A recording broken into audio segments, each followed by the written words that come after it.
Welcome back to Moto Mirth. Our last episode ended with a bit of suspense as we had a rider down. So I wanted to take you through what happened, some of the factors that contributed to this.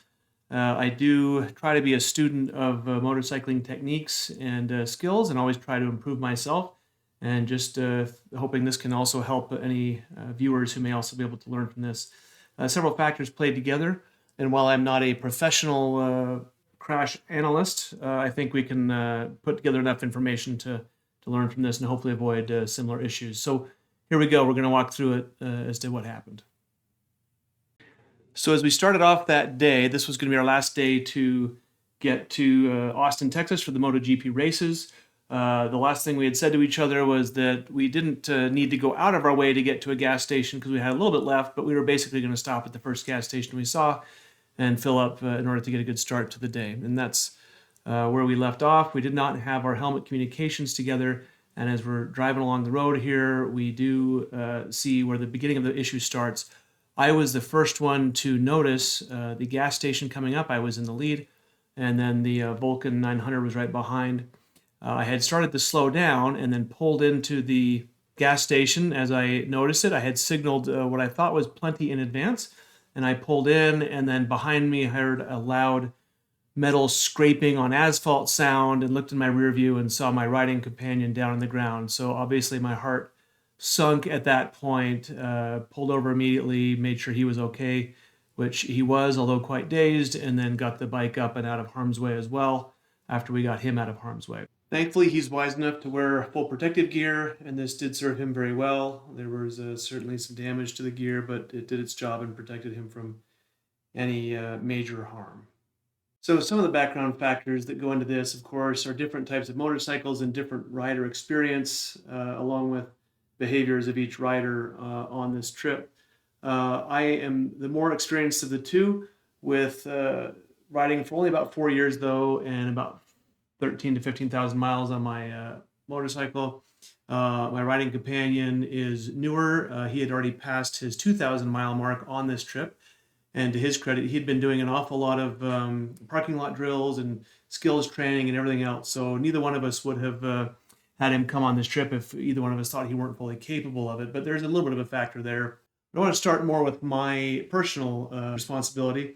As a leader, both of us really hadn't had a lot of experience with riding in pairs or riding with other riders. I take that on myself primarily. We weren't communicating very well, and even the day before, a couple of times I had made some changes of plan, mostly with regard to things like gas stations, that he, to his credit, had adapted to very quickly, and I think had done well because the road conditions were better.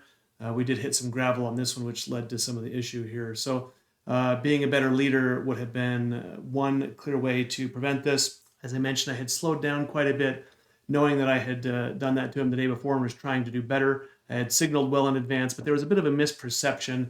There was a stoplight coming up, and he perceived the message was that we would be turning to the right at the stoplight. And I guess I hadn't slowed down enough to fully communicate the message that no, we were going to be turning into the gas station coming up. One thing that I also think was really significant, although most people would probably not consider a Versus 650 a high-performance motorcycle, in a sense, it could be considered that when compared to the Vulcan. The Vulcan has, this one is a Vulcan Custom. It has a stylish, I think it's a 21-inch narrow front wheel that looks really cool, but only has a single brake caliper and doesn't have nearly as big of a contact patch contacting the road. And so the Vulcan doesn't slow down as quickly. And there's some other handling issues where it just doesn't handle as well as the Versus. And I really wish, in retrospect, that I had gotten to know that better. I could sort of ascertain by looking at the motorcycle that it probably didn't handle as well, but it's hard to fully grasp that without riding the motorcycle. So after this, I did have a need to ride the motorcycle around town a little bit as we got some repairs. And I really came to appreciate the difference in handling. And had I known that in advance, definitely would have slowed down even further prior to making the turn. Another big factor for the Vulcan is that it did not have ABS. And surprisingly, even the modern version of the Vulcan still does not carry ABS. It's built, I suppose, to replicate the older style of motorcycle, but that factored in heavily to this crash, in my opinion. And as I said earlier, another thing that really could have helped avoid this would be our headset communication. We were having some difficulty with his microphone, and hadn't quite sorted that out. And so we did not have our headsets connected to each other, but that would have been a very simple thing if I had just been able to tell him over the headset, hey, we're going to turn into this gas station to the right. The message would have been much more clear than just the slowing down and the turn signal. Okay, so I think that's enough self-analysis for now. As the saying goes, ride your own ride. And what that means in this circumstance is regardless of whatever the other people in your party are doing, is you need to make sure that you're always riding your motorcycle within its capabilities and your capabilities and making decisions that make sense for you and your motorcycle. So you always need to be a little bit independent, even if you're in a group ride, so that you can maintain your own safety. So we'll look at some factors here and what else could have been done differently. Just as far as overall alertness and the misperception of the signal, you may have heard of the color-coded levels of alertness that people use in a variety of settings, including motorcycling, but also in things like military or law enforcement situations or other things where a heightened level of alertness is required. When you're following someone and they are starting to slow down and a turn signal is on, that could mean a variety of things, even though it seems like it could be a clear signal, because there's a variety of ways to turn off of a road, and so you don't know exactly which level it could be. So just an opportunity to heighten your level of alertness and start looking for what might this person be doing and could there be alternatives. So a couple of things we should always be doing as part of our ongoing road strategy should be to maintain a safe following distance from any vehicles in front of us so that we can always have time to react safely. And then to always be scanning the area ahead of us for alternate paths of travel when needed, because we never know when that will be needed. At any rate, he did find himself with the rider in front of him, me, making an unexpected turn into the gas station. And so he had to make a very quick decision at that point as to what he was going to do. There were a few different options there. One, the most instinctive and natural option is to go ahead and follow the person that you've already been following and try to make that maneuver.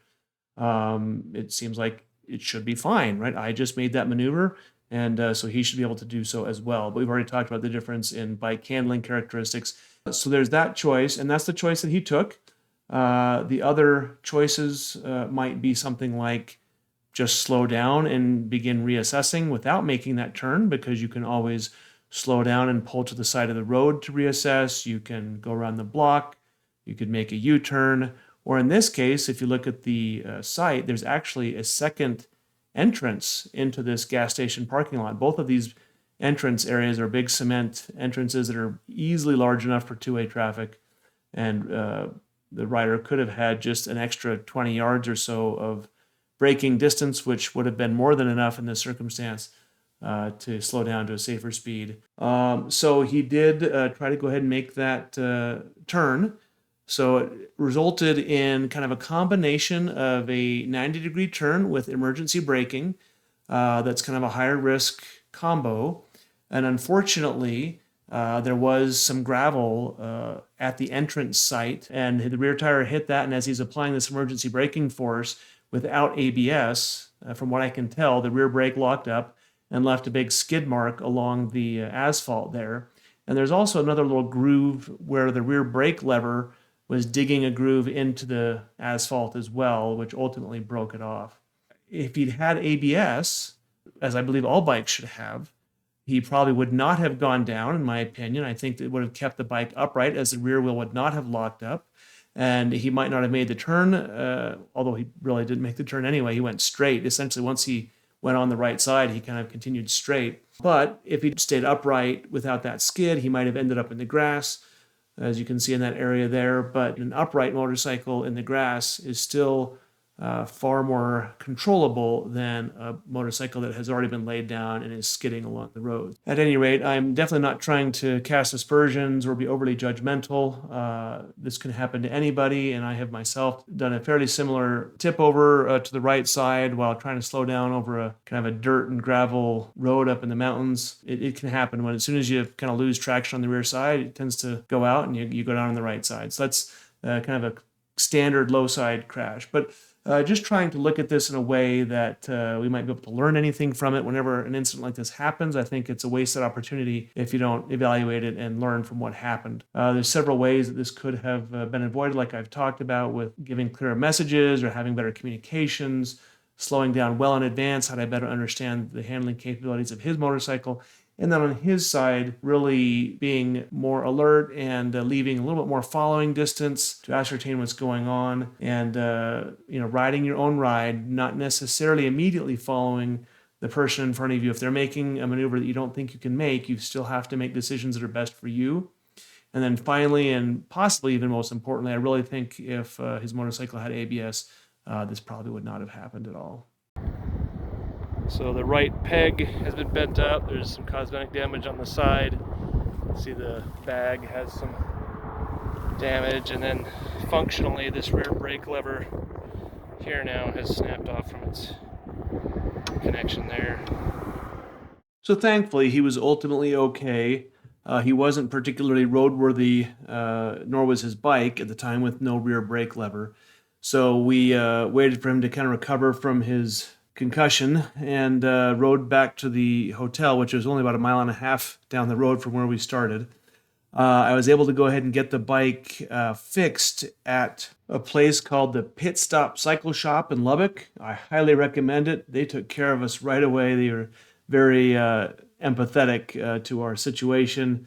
Got it all welded back up. Were extremely kind and serviceable, and we got the bike fixed. However, didn't really feel like he was in a good spot to continue the trip with all that had happened. He still was pretty concussed, and so unfortunately this ended the trip for him. We had to then trailer his motorcycle, and he ended up heading home to follow a concussion protocol and recover from this incident. Thankfully, though, with the helmet on, no skull fracture or anything else. He did hit the ground pretty hard there. In the meantime, I had an extra day and a half or so of time to kill in Lubbock, and so got to see that town a little bit. And I may post a video of that separately or include it with the next portion of this trip. So I guess I will leave you here in a little bit of mystery as to what happened with the rest of my trip. Was I able to continue on, or did I have to end it there? So join me next time, please, and look forward to sharing that with you.